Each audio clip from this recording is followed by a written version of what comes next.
wong sing bodho kelawan ilmu-ilmu zahir, nggih. Tapi piyambake niku ora nuruti hawa nafsune. Syarah dipuntenaken bi ayyas khadha 'alaiha. Sebab piyambake sampun menganggap nafsu itu adalah aduun mubin. Kita seringkali banyak membaca ataupun mendengar berbagai macam dalil-dalil tentang keutamaan orang yang memiliki ilmu. Sudah tahu ada jadwal ngaji hikam di Kemis Legi, atau sudah tahu jadwal ngaji hikam di Kopdar sebagai hima salmanan raya, kok dia memilih nafsunya sendiri tidak datang, keinginannya dia berarti hawa nafsu. Tapi kalau dia orang yang alim, orang yang alim itu santri yang alim itu bagaimana? Santri yang mampu menempatkan dirinya pada tempatnya. Dia hanya santri, di depan kiai ya dia tetap santri. Tadi nyambung lagi dan Yai Roman ini alim dalam segi apa? Karena mungkin tasawuf, berarti ini alim dalam segi nopo masalah tauhid, masalah tasawuf, masalah uluhiyah ketuhanan. Karena ini bahasa tasawuf, bukan fikih lagi. Yang kedua, man layadri, wayadri ana layadri, orang yang tidak ngerti tapi tahu kalau dia nggak ngerti. Menguasai dirinya dan kemudian dia itu berpandangan ke depan, jauh ke depan, yakni apa? Mabat dan maut, apa yang harus kita persiapkan setelah kematian ini. Kemudian begini, ada sesuatu yang harus kita pahami, bahwa kebodohan dan kealiman atau bodoh dengan ilmu itu jaraknya memang sangat tipis sekali, yakni Walifudal bin Iyad dalam Ihya kalau nggak salah itu bahwa al-fasaqah minal ulama yu'adzabu qabla abadatil awsan. Man aradal futuh fa'alaih bil unam wa man aradal ghina fa'alaih bil yusr. Siapa yang kepingin segera futuh batinnya dalam zikir, pakailah tasbih unam. Kalau yang kepingin dia cepat kaya, laris dan lain sebagainya, pakailah yusr. Suatu rumah yang di situ dipakai ngaji hikam itu mendatangkan rezeki 70 kali lipat. Biasa itu berbeda dengan pengajian yang biasanya saya datangi atau saya ikuti. Ini walaupun guyon-guyonnya banyak, tapi banyak makna yang tersirat dan tersurat. Ya. Tahabu Al-Fatihah.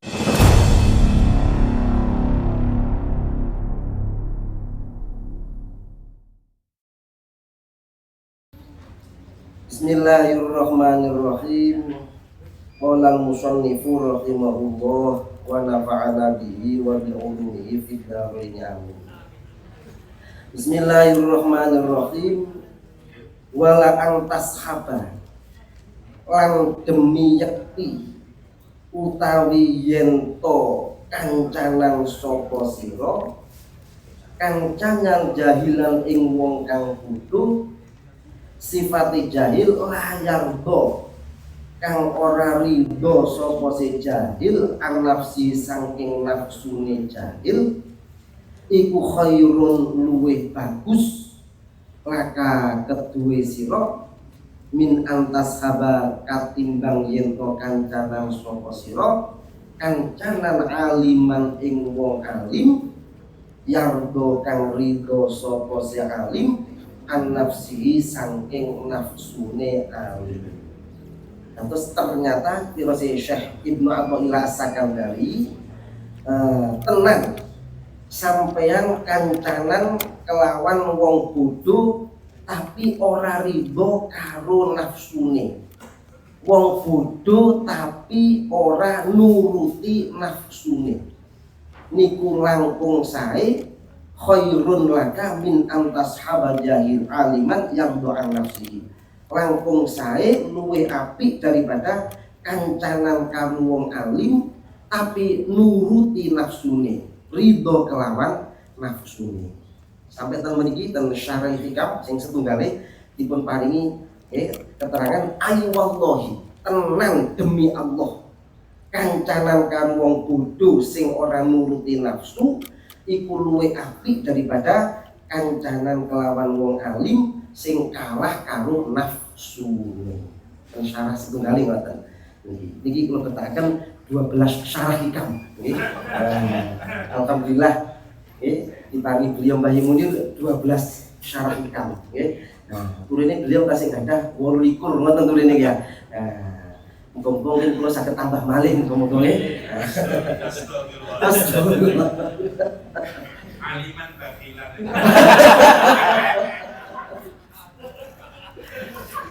Ya sementara sih aliman bakilan ya.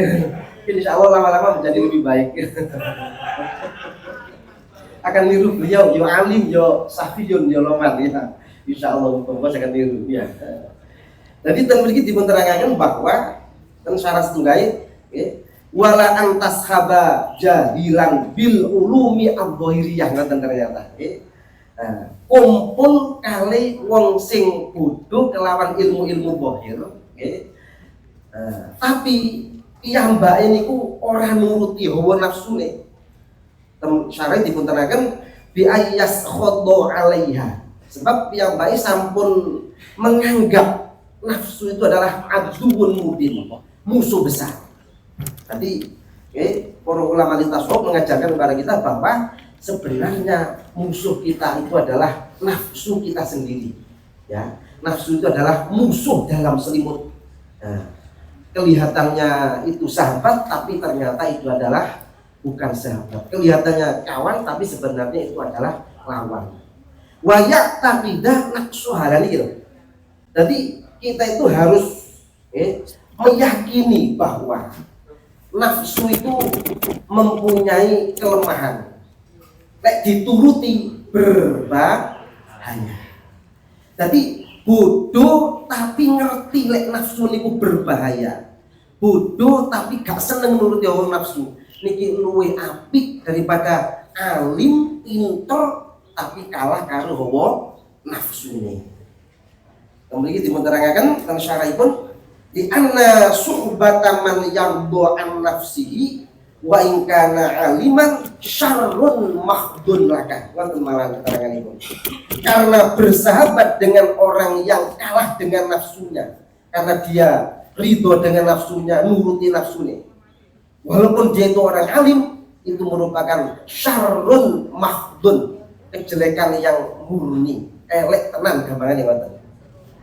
Alasannya pun li anna suhbata tu'assiru, karena persahabatan itu pengaruhnya besar sekali.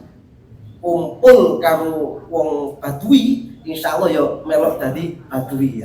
Seperti itu. Kumpul dengan khadori, insya Allah ya tambah maju lah. Seperti itu. Fatah tasiba minhu hadzal wasfa al-khabis. Kemudian dimutarakan tentang syarat tunggal. Ya. Jadi kalau kamu bersahabat dengan orang yang jelek, maka akan ketularan. Fatah tasiba ini ketularan. Hadzal wasfa al-khabis. Panjenengan akan ikut mempunyai sifat yang jelek. Fasara ilmuhu ghairu nafi'in laka. Jadi orang alim tapi kalah dengan nafsunya, itu ilmunya tidak akan memberi manfaat kepada kamu. Jadi lek ningali niku kita harus berusaha mengalahkan nafsu kita. Jangan sampai kita dikalahkan oleh nafsu kita. Karena ilmunya orang alim yang kalah dengan nafsunya itu tidak akan bermanfaat, tidak akan berguna fi tahdzibi nafsika, untuk membersihkan hati. Jadi kalau sampai kita itu kalah dengan nafsu kita, maka kita tidak akan bisa membersihkan hati murid-murid kita.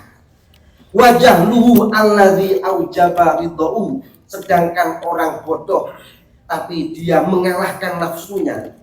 Bodoh tapi nopo gak nuruti nafsune, aujaba ridau an nafsi dorun laka ghayatal idrar. Maksudnya kan keliru nggih. Kare ngopi kita kopi dia lah gitu. Astagfirullahaladzim. Pikirannya melayang kemana-mana gitu. Sugeng rawuh Pak Wali Kota. Baru ini Wali Kota ikut ngaji hikam. Monggo pinara kawan kita monggo. Yang sepedaan ini. Oh, Masya Allah, nggih, olahraga. Monggo tendai ini nggih. Tendai mungkin boten kula. Masya Allah.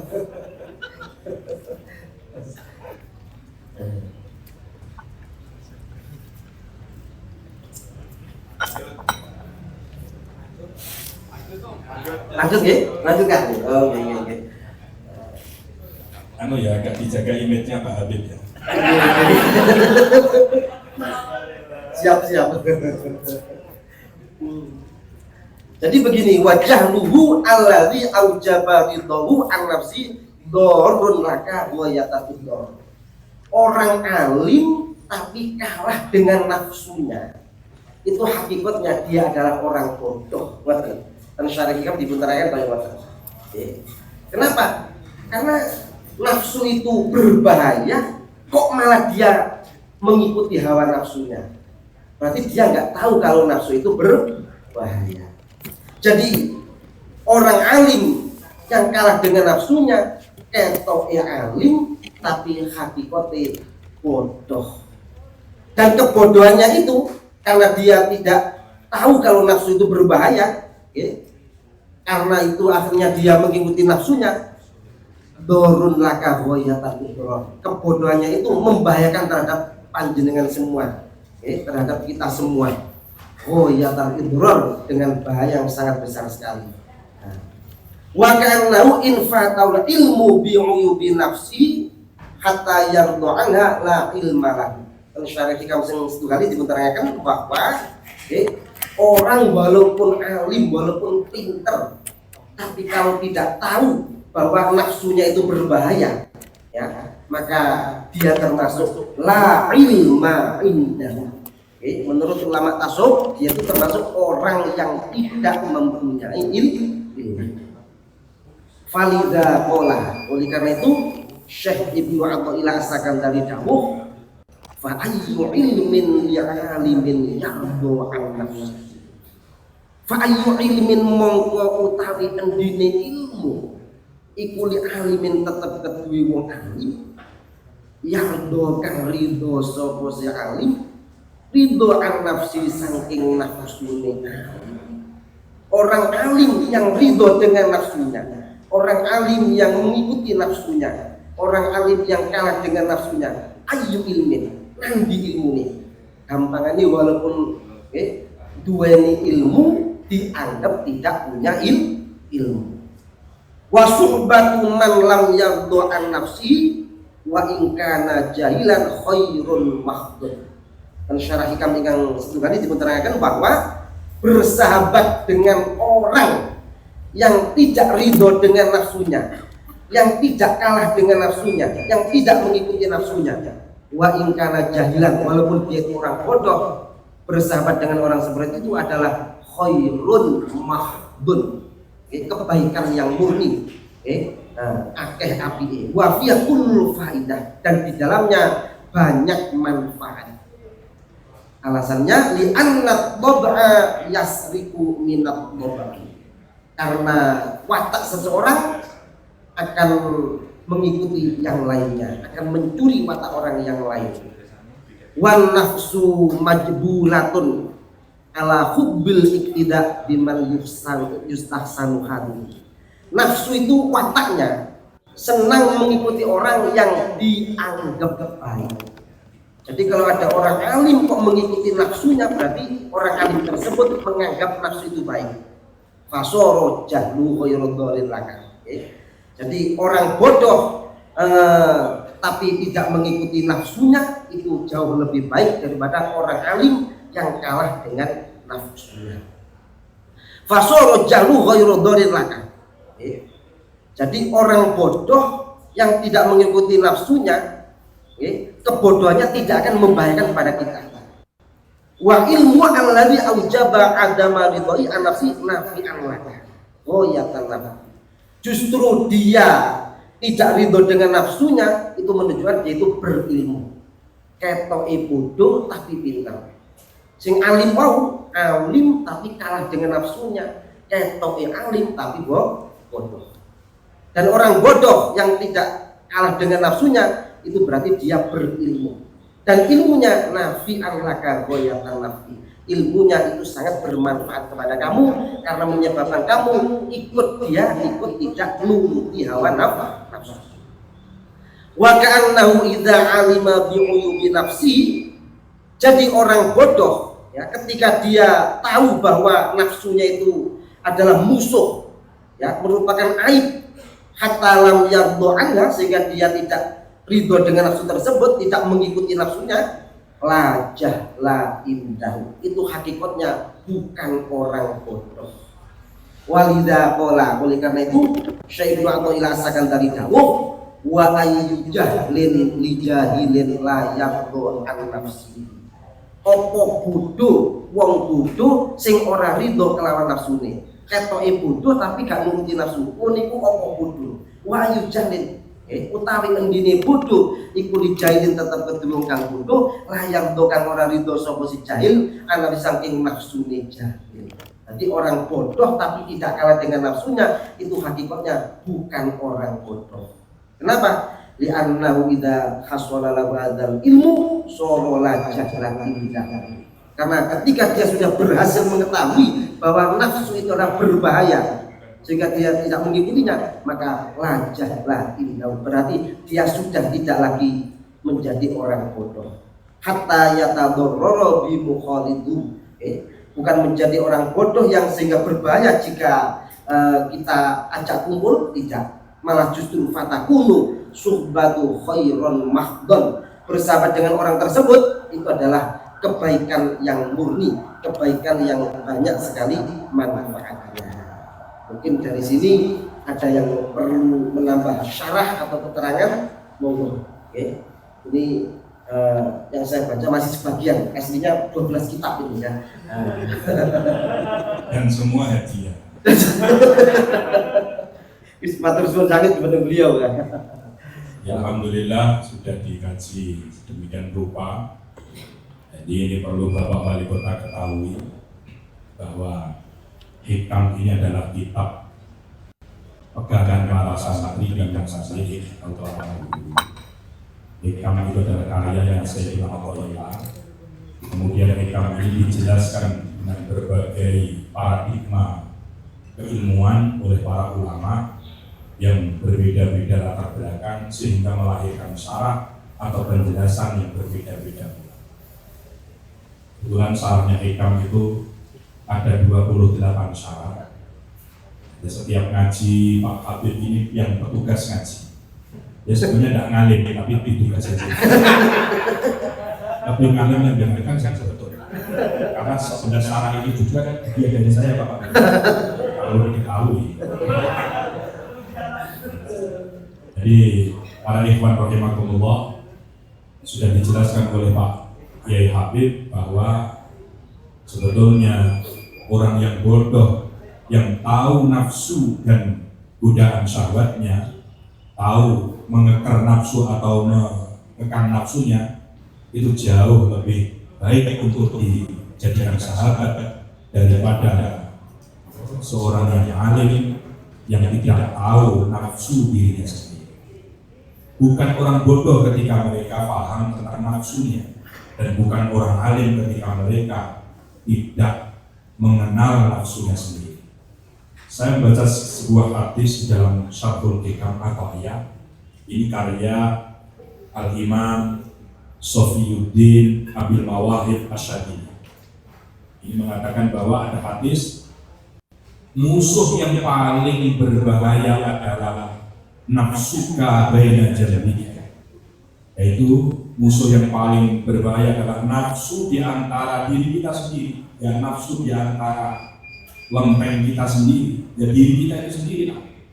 Dan saya juga ingat sebuah hadis bahwa orang bodoh yang Orang bodoh yang tidak bisa ngaji tapi loman jauh lebih baik daripada sampeyan yang bisa ngaji tapi bakhilan.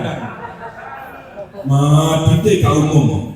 Ini biasanya yang duduk di bawah ini buat itu sudah bisa diprediksi. Jadi yang bawah ini Pak Wali ini namanya Badui. Badui itu ya orang desa. Kalau di atas ini Hadori, orang kota yang paradigmanya sudah maju.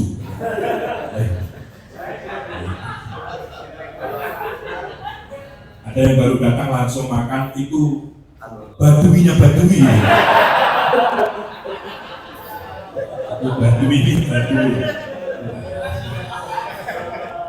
Alhamdulillah. Ini mungkin ada kiai-kiai yang mau nambah. Kita persilakan Kiai Lukman dulu.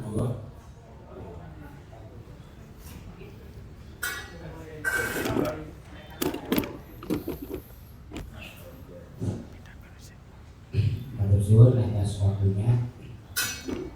Saya kira untuk pembahasan pada kata-kata di mana kita nambah usulan dan susah jawaban.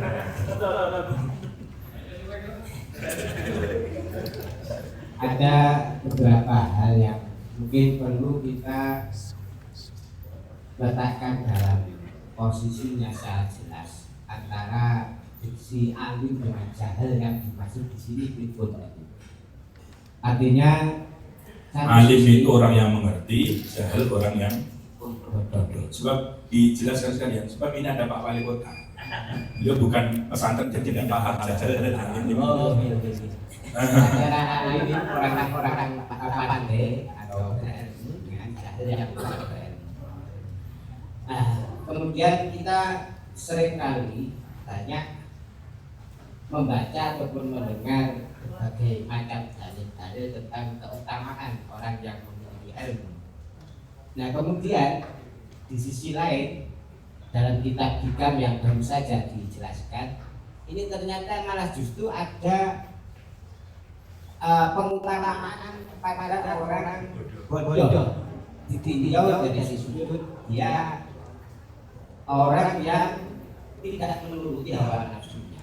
Nah, ini perlu kita jalankan, perlu kita kompromikan antara dua paradigma ini. Sebenarnya bagaimana ini konteks masing-masing daripada alim di satu sisi mendapatkan pujian atau ada keunggulan, tapi sisi lain jahil juga demikian. Ketika di sisi lain konteks jahil itu ada keutamaan, di sisi itulah kealiman ada di posisi bawahnya. Nah, ini mungkin bisa para musyawirin untuk mengkompromikan bagaimana sebenarnya yang dimaksud dengan diksi orang yang berilmu dengan diksi orang yang bodoh ini, sehingga agar kita tidak ancol nantinya. Terima kasih.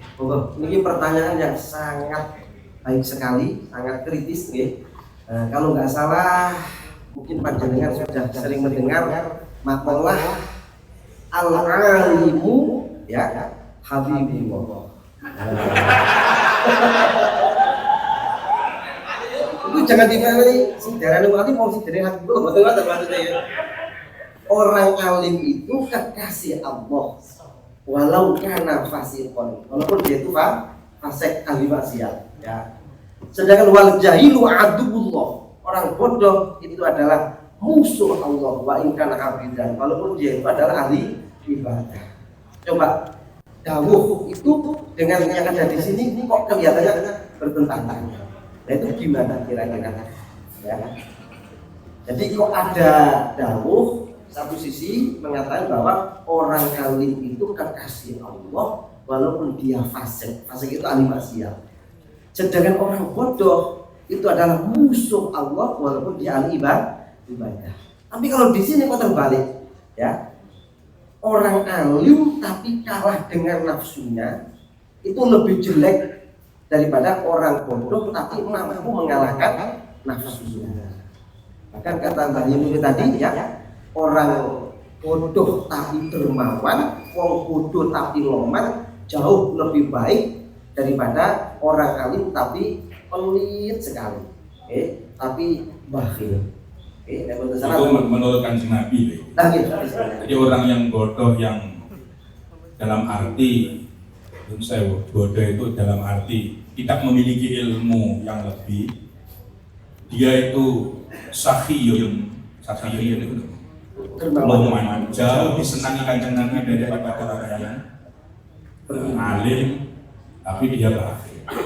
Ini sebetulnya Kanjeng Nabi maturnya untuk agar supaya orang-orang bodoh itu, orang-orang yang tidak berilmu itu memiliki kesempatan untuk dicintai Kanjeng Nabi. Meskipun dalam konteks yang lain Kanjeng Nabi tetap mengedepankan betapa pentingnya mencari ilmu. Duduk mencari ilmu saja tanpa dia memahaminya, dia mendapatkan barokahnya yang luar biasa. Kan ada kelanjutannya, seperti yang ditanyakan kali oleh Iman tadi di selanjutnya, wa ayu jahdin dijahili layak an-nafsi. Lalu bagaimana istilahnya, bagaimana seorang itu dikatakan bodoh, nyatanya dia mengenal nafsunya. Artinya orang yang alim pasti mengenal nafsunya. Orang yang bodoh tidak akan pernah mengenal nafsunya meskipun ilmunya banyak. Karena alim itu bukan dinilai dari banyaknya ilmu, banyaknya kitab. Kadang-kadang yang kitabnya 11 jauh lebih bodoh daripada yang kitabnya 28. Ya tetap lebih alim saya kan. Berarti hakikatnya orang alim yang kalah dengan nafsu itu hakikatnya dia orang bodoh. Jadi orang bodoh dalam kategorinya Ibnu Athaillah dalam mereka yang tidak mengenal nafsunya sendiri. Dia meskipun pandai, dia meskipun memiliki ilmu banyak, tapi masih kalah dengan sahabat khofiyah, nafsu-nafsu yang menggerakkan dirinya. Contohnya nafsu yang apa itu? Nafsu yang bisa menggiring kita. Sudah tahu ada jadwal ngaji hikam di Kemis Legi, atau sudah tahu jadwal ngaji hikam di Kopdar sebagai Hima Salmanan Raya, kok dia memilih nafsunya sendiri tidak datang? Bapak maju mohon, kiai bapak maju. Ya, enggak. Alhamdulillah sudah datang semua. Nah, ini alhamdulillah. Ya itu ya dia ketika menuruti keinginannya dia belum dihawa nafsu. Tapi kalau dia orang yang alim, orang yang alim itu santri yang alim itu bagaimana? Santri yang mampu menempatkan dirinya pada tempatnya. Dia hanya santri di depan kiai, ya dia tetap santri. Kita sebagai orang alim juga tahu, kita itu tidak tahu ilmu pemerintahan, kita tidak tahu ilmu kita tidak tahu ilmu tentang tata negara. Jangan ngurusi urusannya Pak Wali Kota. Dan juga sebaliknya, Pak Wali Kota jangan ngurusi terus buka kekam di depan gantikan Pak Habib ya nanti urusannya sendiri-sendiri. Kita yang mendukung Pak Wali bukan hanya datang, tapi ya juga beliau ini tadi mengundang agar rumah dinas dijadikan ngaji hikam. Beliau matur, kalau begitu saya boleh ngundang ya kiai. Ini Pak Wali Kota, alhamdulillah. Ini yang geret Pak Wali Kota kesini ya sotik. Ya, dulu ketika halal bihalal beliau yang menyumbang paling banyak di Kota. Sekarang beliau ngundang lagi ke rumah dinas untuk ngaji hikam. Belum saya jawab. Karena penduduk bilang amplopnya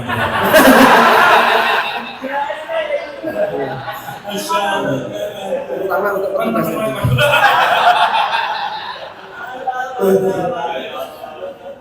yang jelas ya untuk penasihat Mas Terkis. Jangan. Oke. Ini guyon Pak, tapi serius. Ini luar biasa. Kita sebagai kepanjangan dari Nuwun Sewu, kita membawa nama besar Lirboyo. Lirboyo itu selalu dia Lirboyo itu selalu orang saya menerangkan untuk seirama mendukung pemerintah. Itu ada yang Rioyo Jemuah, ini kan luar biasa. Jemuah semua. Astagfirullah, kita istighfar. Astagfirullah.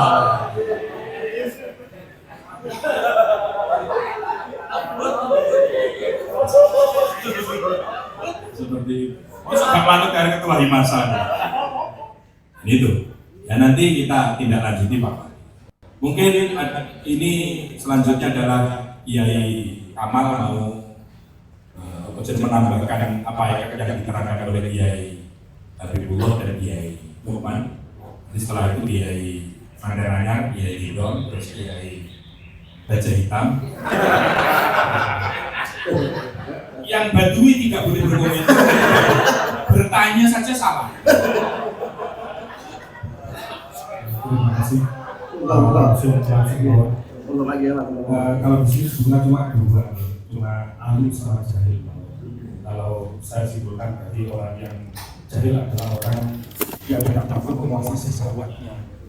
Sesawatnya yang dimiliki untuk menuju jalan kabinet dalam usaha. Itu arti. Kalau menurut Imam Khalil Al-Farabi itu kan pada dasarnya kita dibagi 4 gitu kan. Ada 4 skala kan kita. Yang pertama adalah man yadri wa yadri annahu yadri, orang yang ngerti dan tahu dirinya ngerti bahwa alim. Itulah orang yang alimnya pertama. Tadi nyambung lagi dan Yai Lukman ini alim dalam segi apa? Karena mungkin tasawuf, berarti ini alim dalam segi nopo masalah tauhid, masalah tasawuf, masalah uluhiyah ketuhanan. Karena ini bahasa tasawuf, bukan fikih lagi. Dan yang kedua kan ada lagi man yang yadri, wala yadri anahu yadri, orang yang tahu, ngerti, tapi dia tidak tahu kalau dia ngerti bahwa nasib dia orang yang lupa. Farshidu, maka tunjukkan dia bahwa dia orang ngerti. Ini kan nggak ada di sini. Perlu diingatkan. Iya, perlu diingatkan. Yang ketiga, Biasanya yang kelas 2 ini pemerintah. nah, betul nggak ya? Pak perlu diingatkan bahwa untuk penasihat itu Mas Ardi. Yang ketiga, gitu. Yang ketiga Gimana kan sekali? man layadri, wayadri anahu layadri, orang yang tidak ngerti tapi tahu kalau dia nggak ngerti. Ya, bahwa mustarsidun, fa'allimuhu, maka dia adalah orang berpetunjuk, ajarkanlah dia.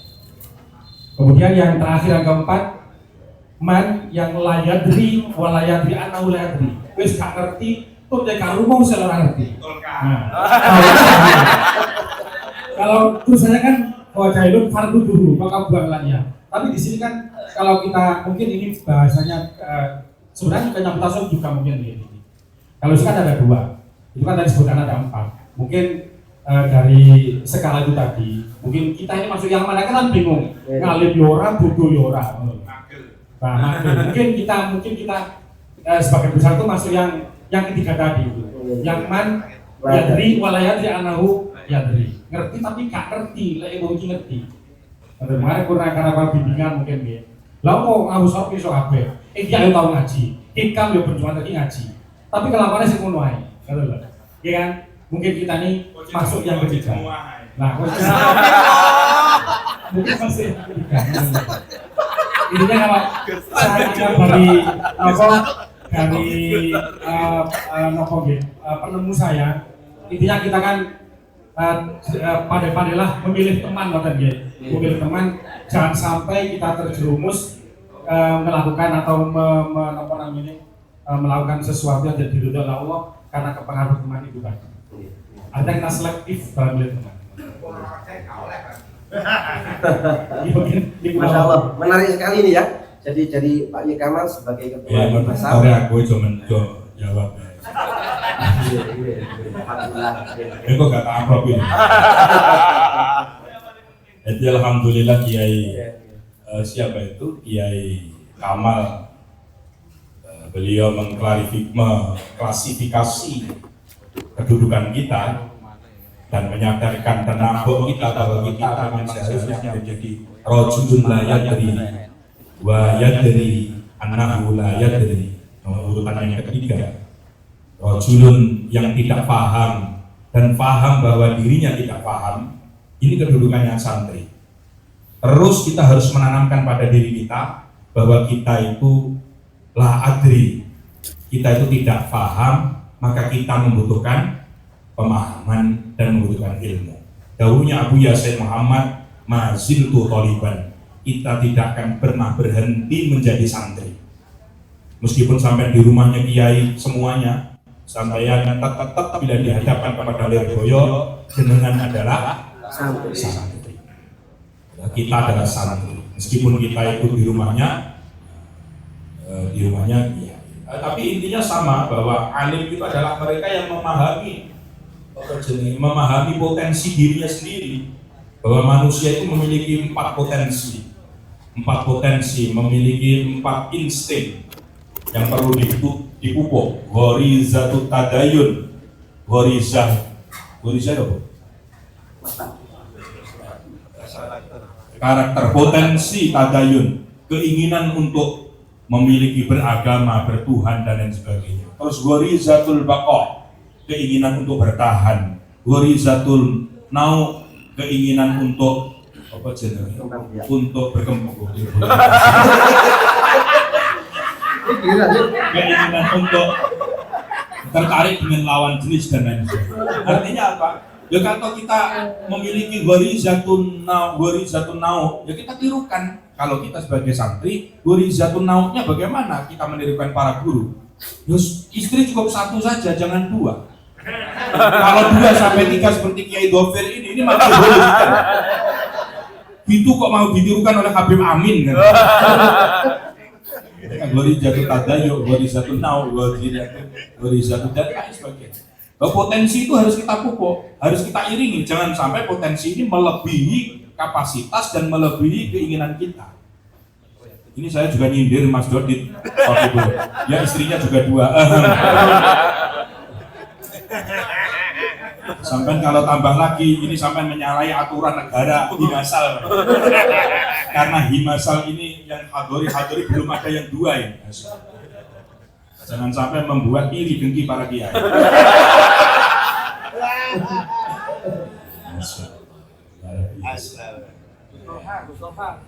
Selanjutnya panjenenganipun Kiai Nidham monggo untuk menambah. Moderator aku Pak Habib, sampean menang. Oh, siap. Sampean nganggur nglangi.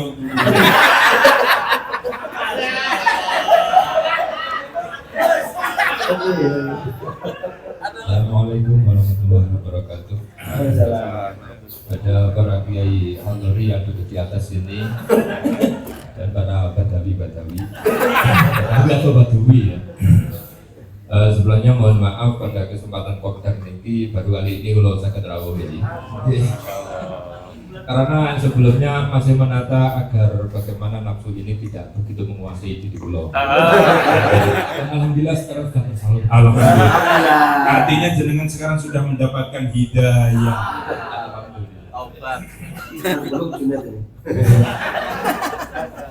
Tadi banyak disampaikan tadi oleh Yai Habib, kemudian ada iskalat yang disampaikan oleh Yai Novan tadi.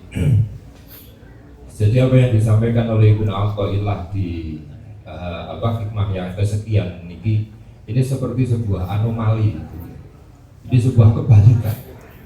Beliau berusaha untuk memutarbalikkan apa yang selama ini menjadi mindset kita, bahwa orang alim itu adalah yang paham kitab ini, yang hafal ini, yang hafal matan ini, yang bisa mensarai apa saja. Itu kemudian diputarbalikkan oleh beliau. Alim yang sebenarnya alim itu sebenarnya bukan pada sisi dia menguasai keilmuan apa, akan tetapi alim yang sebenarnya alim itu ya yang dia menguasai dirinya sendiri. Ini sesuai dengan apa yang pernah disabdakan oleh Rasulullah, al-qayyis man dana nafsah wa alima lima ba'dal maut, bahwa orang yang cerdas itu adalah orang yang bisa menguasai dirinya. Nah kemarin pulau dari sakit ya, saat ini pun sakit. Sudah praktek. Orang yang biasa menguasai dirinya dan kemudian dia itu berpandangan ke depan, jauh ke depan, yakni apa? Mabadal maut, apa yang harus kita persiapkan setelah kematian ini. Kemudian kebalikannya, wal ajiz man atba'a nafsahu hawaha wa tamanna 'ala Allahil amani. Orang yang lemah dalam arti orang yang bodoh, ya orang yang selalu mengikuti keinginannya sendiri, tapi kemudian dia menggantungkan harapan-harapannya kepada Allah Subhanahu wa taala. Penggabari maksiat tapi kepingin oleh swarga. Ini yang ajiz atau jahil gitu. Maka beliau dalam sudut pandang tasawufnya yang sebagaimana kita pahami bahwa tasawuf itu adalah ngaji rasa untuk menemukan hakikat, kan ya. Beliau itu yang disampaikan di dalam hikam itu adalah hasil dari kontemplasi beliau atau hasil dari apa ya, laku beliau, sehingga beliau itu menyampaikan sesuatu yang ada di dalam hikam itu sampai ada salah satu syarih itu yang mengatakan kadal hikam ayyakuna wahyan. Hampir wahyu apa? Hikam itu seperti wahyu.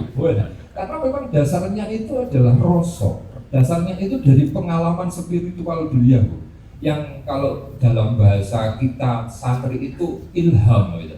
Dan itu ilmu yang paling otentik. Ilmu yang paling otentik yang didasarkan pada salah satu sabda Rasulullah, man alima bima man amila bima alima awrasallahu ilma ma lam ya'lam. Siapa saja yang melakukan atau mengamalkan ilmunya, maka dia akan mendapatkan ilmu langsung dari Allah Subhanahu wa taala yang kemudian dalam bahasa santri ini disebut sebagai laduni.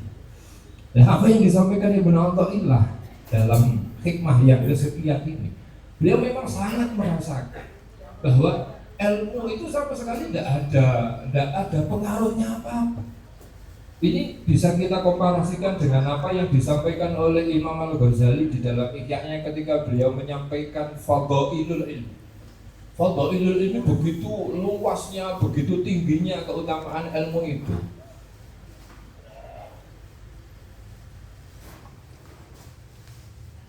Rambutnya kalau lanjutin ya.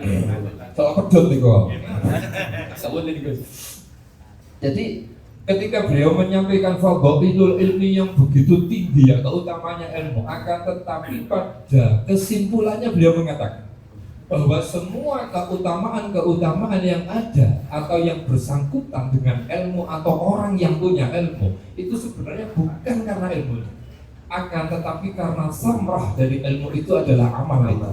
Maka ketika ilmu itu tidak membuahkan amal sama sekali, ya tidak ada manfaatnya apa-apa. Apakah kita akan datang ke alam baka nanti dengan membawa tasbihan misalnya begitu, dengan membawa hafalan alfiyah, apa gunanya kagum malaikat? Tidak ada, kecuali kalau ilmu-ilmu itu kemudian membuahkan amal. Dan amal yang paling penting itu adalah mengetahui diri kita sendiri, mengetahui nafsu kita sendiri. Maka sebenarnya antara fikih dengan tasawuf itu tidak perlu dipertentangkan, karena yang punya rumusan ini adalah fakih yang Al-Imamul Akbar, Imam Abu Hanifah. Beliau itu mendefinisikan fikih itu al-fiqhu ma'rifatu ma'lin nafsi, ma'rifatun nafsi ma'laha wa ma'alaiha.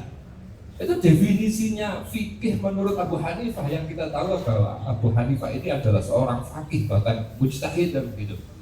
Jadi fikih itu sendiri adalah ma'rifatun nafsi, mengetahui diri sendiri. Mengetahui diri sendiri. Man arafa nafsah arafa rabbah, kan itu. Itu jadi mengetahui diri sendiri. Setelah mengetahui diri sendiri, malah apa yang sebaiknya dilakukan untuk nafsu kita, wa ma'alaiha, dan apa yang berbahaya bagi nafsu ini, bagi diri kita sendiri. Maka hal ini disimpulkan kembali oleh Ibnu Athaillah pada fase yang terakhir. Fa ayyu jahlin li jahilin la yarqa an nafsi.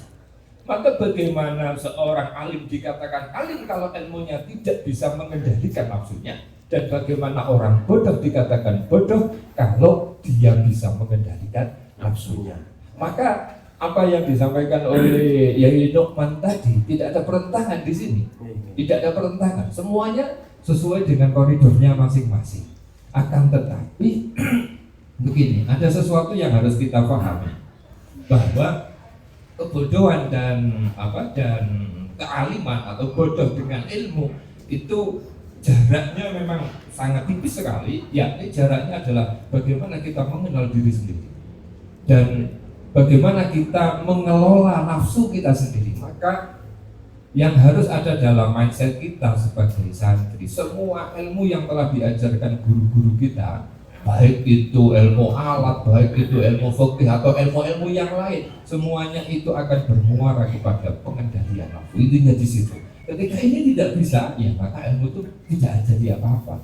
Akan tetapi pertanyaannya, ketika orang yang sudah punya ilmu saja mengendalikan nafsu itu begitu sulitnya, apalagi kalau nggak punya ilmu. Maka dalam apa yang disampaikan oleh beliau ini sebenarnya perbandingan antara orang alim dengan orang alim, karena nggak mungkin orang bodoh yang nggak pernah ngaji sama sekali bisa tahu nafsunya. Oh, sing ngaji hikam mawon awake dhewe kayak tadi lho. Kadangkala itu tidak tahu bahwa ada sesuatu Mungkin jangan sendiri bukan kita.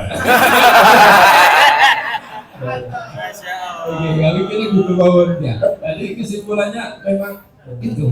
Saya apa yang disampaikan oleh Abu Hanifah tadi itu justru sangat pas begitu ya. Al-fiqhu ma'rifatun nafsi ma laha wa ma 'alaiha. Jadi ini belum kita ngotot mawon dan insyaallah mudah-mudahan kalau saya istiqomah lagi.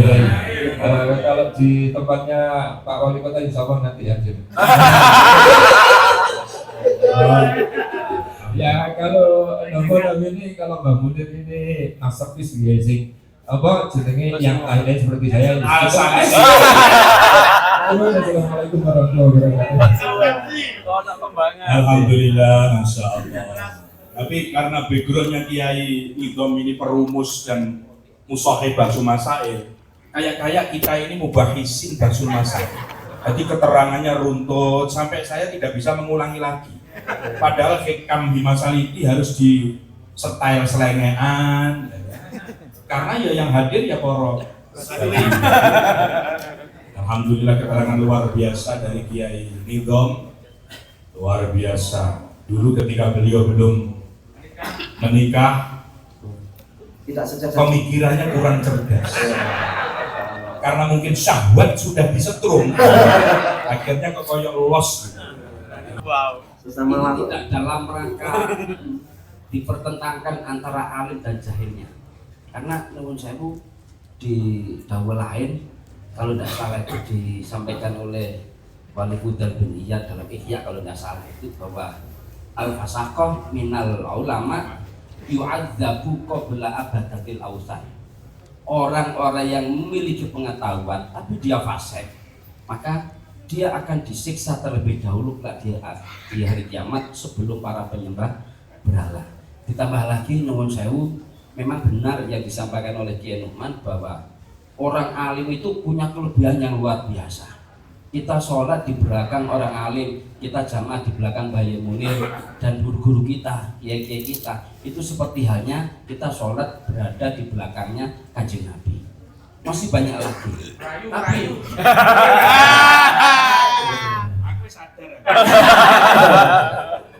untuk mempermudah rayuan, untuk mempermudah Yusuf. Terus kaitannya untuk orang alim dan orang bodoh sebagaimana di tulisan Hasyim Asy'ari di Adabul Alim wal Muta'alim itu awalnya memang gombong-gombong orang alim, tapi setelah itu beliau nulis bahwa keutamaan orang alim yang memiliki pengetahuan mendapat derajat kemana-mana selalu tergelar kapet merah dari sayap kiri malaikat, kemudian di atasnya itu tergelar tenda dari sayap kanan malaikat. Itu untuk orang alim yang mengamalkan ilmunya. Nah, maka kalau disimpulkan, maka ya kesimpulannya akan lebih baik jika kita berteman dengan orang alim yang melawan nafsu. Jadi di dalam kita diajak berpikiran jubalitan supaya tertarik mendalami. Kita opo sih? Kok diarani kekancan kalau wong alim tapi melawan nafsu kok itu malah lebih jelek. Oh, ternyata kalau dicermati seperti itu. Kita mengatakan apunten. Luar biasa keterangannya. Nyocoki dawuhnya Zubat, fa'alimun bi ilmihi lam ya'malan mu'adzabun min qabli ubadin rasan. Wong alim seperti itu. Tapi alim yang bagaimana? Ya sesuai dawuhnya para kiai di depan saya ini tadi, yaitu alim yang tentunya mampu memanage menurut Kiai Nidham memanage nafsunya. Mampu memanage nafsunya dan sumber dari nafsu itu ternyata nuwun sewu al-mar'ah.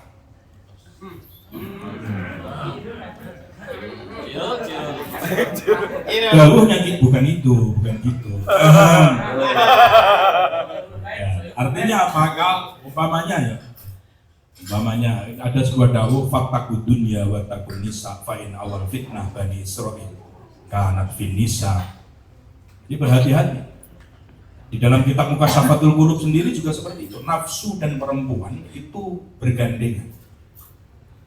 Maka Nabi Adam mengatakan jangan pernah bermusyawarah mengenai agama dengan para perempuan. Tapi bermusyawarahlah tentang kehidupan rumah tangga dengan perempuan. Dalam rumah permusyawarah tidak boleh. Ibu sampai meminta pertimbangan bojo sampai tidak boleh. Jangan ditirukan ini pistol kamu. Biar diamanai, ditelepon istrinya langsung pulang. Ini kan sangat goblok. Ini potong dulu kata-kata goblok. Dipotong banyak sekali tadi. Ini bila juga Duriyah dari Boyo, termasuk keponakannya Yaisa. Mungkin di rumah dinas itu. Kenapa Sayyidina Athaillah begitu tidak tertarik dengan dunia luar? Karena Sayyidina Athaillah sendiri itu termasuk ulama ul-uzam. Ulama ul-uzam itu ulama apa? Yang tidak menikah. Junet dan untuk sancek gak payu. Masuk umur yang ini si Joko. Ada yang masih terjaga. Ya karena tidak laku itu tadi. Itu enak rahasia loh nek Junet. Santai kecekel kan murah sekali ya. Itu ya, itu unap ya. Kalau sampai apa jenis? Saya tahu video dan foto-foto Mbak Kiai Anim Falahudil Makhrus. Beliau selalu di tangan kirinya itu pakai tasbih KUK. Pakai KUK. Mungkin belum tahu informasi tentang user. Kalau yang sudah punya user ini, masya Allah luar biasa. Jangan pernah dipinjamkan user. Kalau sudah dipinjamkan, jangan kembalikan. Karena sebodoh-bodoh orang adalah orang yang meminjamkan bukunya atau barangnya yang istimewa. Lebih bodoh lagi adalah mereka yang sudah dipinjami dikembalikan. Tasbih sama mana lagi?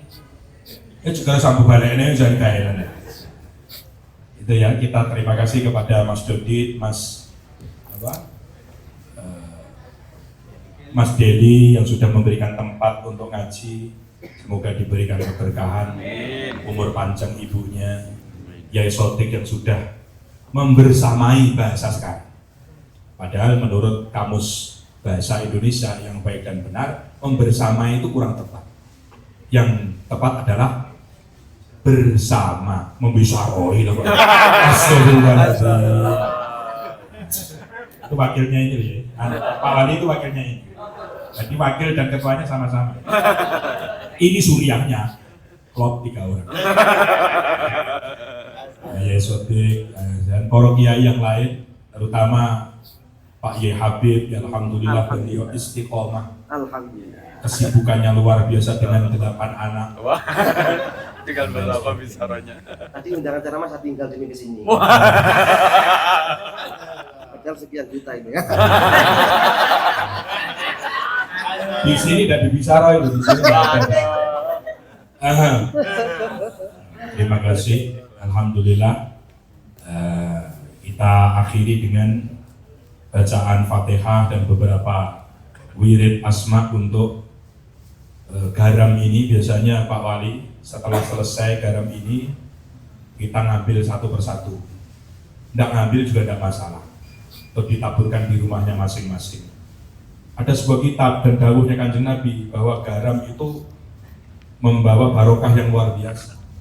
Bahkan di dalam sebuah kitab juga diterangkan, di dalam kitab khusus perdukunan ini, bahwa garam itu menjadikan sihir dan teluh, jin dan segala demit-demit yang mengganggu itu menjadi beku karena garam.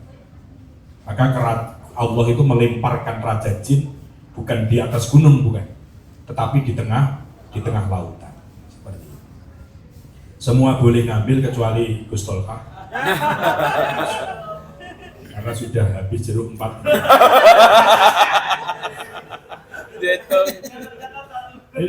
Ini kalau di grup ya Masya Allah ya. Nggak tahu gurunya, nggak tahu siapa, wes pokoknya di pantai. Suka ya. Yang belum Gus Fuad. Masih pertama masuk Himasa, jangan dideplok. Nanti tengah-tengah kita hancurkan. Sudah dijadwalkan ini. Terima kasih terutama Pak Gus Faruk. Alhamdulillah beliau karena masih saudara dengan saya, jadi rodo aman. Pak Gede pengen tak? Ini Pak Wali Kota luar biasa. Beliau Pak Wali Kota Kersorawuh luar biasa.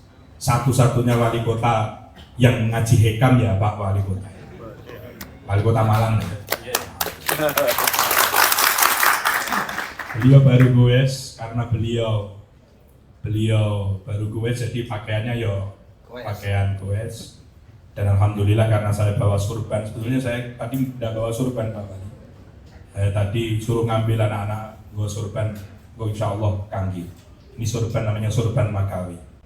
Saya hadiahkan penjenengan. Ada dawuh tahadu tahadu, salinglah menghadiahi maka akan saling mencintai.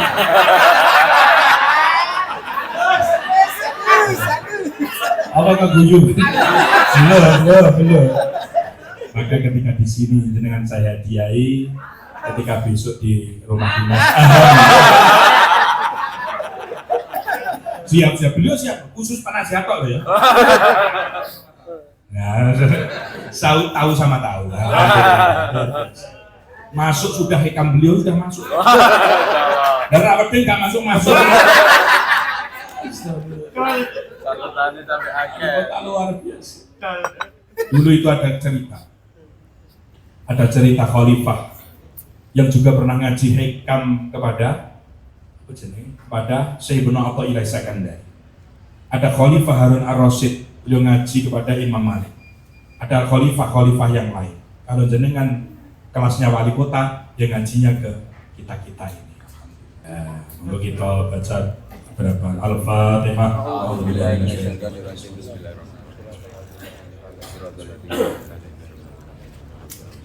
Al-Fatihah.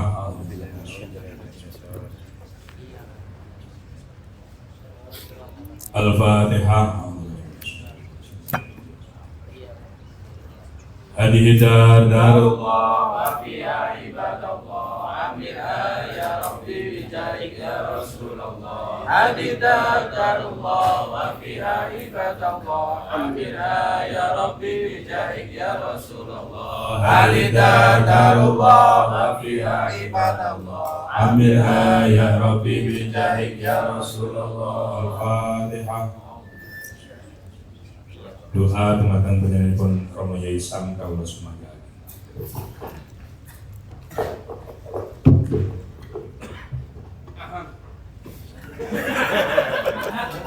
Tahadu tahabu. Al-Fatihah. A'udzubillahi minasyaitonir rajim. Ya kana jaya. Allahumma sahil umurana wa sahil qasidana wa ya Allah rabbana atina fid dunya hasanah wa fil akhirati hasanah wa qina adzabannar. Rabbana atina min ladunka rahmah wa hayyi lana min amrina rashada. Sallallahu ala sayyidina Muhammad wa ala alihi wa sahbihi. Walhamdulillahi rabbil alamin. Al-Fatihah.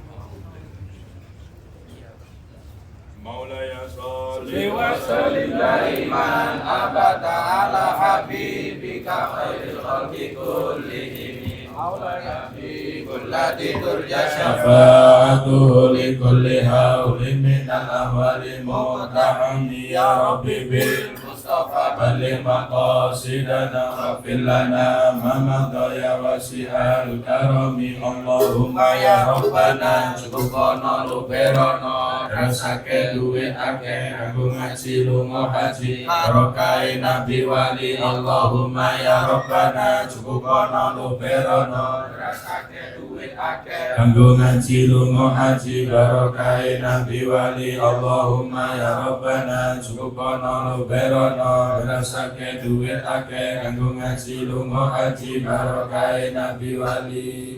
Sebelum diakhiri, kita minta Pak Wali sepatah dua patah kata. Kalau sepatah dua kata berarti assalamualaikum, saya ini langsung assalamualaikum. Dua pacak gitu. Patah-patah. Bismillahirrahmanirrahim. Assalamualaikum warahmatullahi wabarakatuh. Waalaikumsalam warahmatullahi wabarakatuh. Sekalian saya hormati, terutama Nadia Yuni. Ini sungguh luar biasa kehadiran saya di sini karena saya memberitahu oleh Bu Sotik bahwa ada satu ngajian rutin yang dilakukan oleh Himasal Malang Raya dan kebetulan berada di sebelah rumah dinas. Jadi alhamdulillah tadi saya walaupun terlambat saya bisa hadir dan luar biasa. Itu berbeda dengan pengajian yang biasanya saya datangi atau saya ikuti. Ini walaupun guyon-guyonnya banyak, tapi banyak makna yang tersirat dan tersurat. Ya. Dan Kekeluargaannya sangat guyup sekali. Inilah maka yang berbeda dan saya memang kenapa dengan Himasal ini walaupun Pak Yai Munir banyak berceritakan, tapi telah saya buktikan memang luar biasa kekompakannya dan tentu walaupun ini sudah alumni Lurboyo, tetapi setelah selesai juga tidak berhenti, tetapi setelah kekeluargaan kekompakannya terus berjalan dan secara rutin ajak dan istiqomah. Inilah maka saya tadi bisik-bisik ke Pak Yai Munir, kalau berkenan saya akan mengadakan juga di rumah dinas. Kalau yang lainnya nanti saya tahu dengan Pak Yai Munir. Insya Allah nanti waktunya saya menunggu Pak Yai Munir, saya akan menyesuaikan. Yang jelas kami nanti siap untuk ditempati dengan pengajian dari Himasal. yang penting Sabtu, Pak. Sabtu ya, insya Allah Sabtu. Akan ada Kartide. Oh, Kartide, betul. Insya Allah Sabtu nanti waktunya nanti saya koordinasi dengan Bu Sodik, nanti waktunya kapan kami akan siapkan. Itu saja, matur nuwun, kami akhiri. Wabillahi taufiq hidayah. Wassalamualaikum warahmatullahi wabarakatuh. Waalaikumsalam. Alhamdulillahirabbil alamin. Allahumma barik lana wa atimna khairan minhu. Apa? Foto bersama dulu Pak Wali.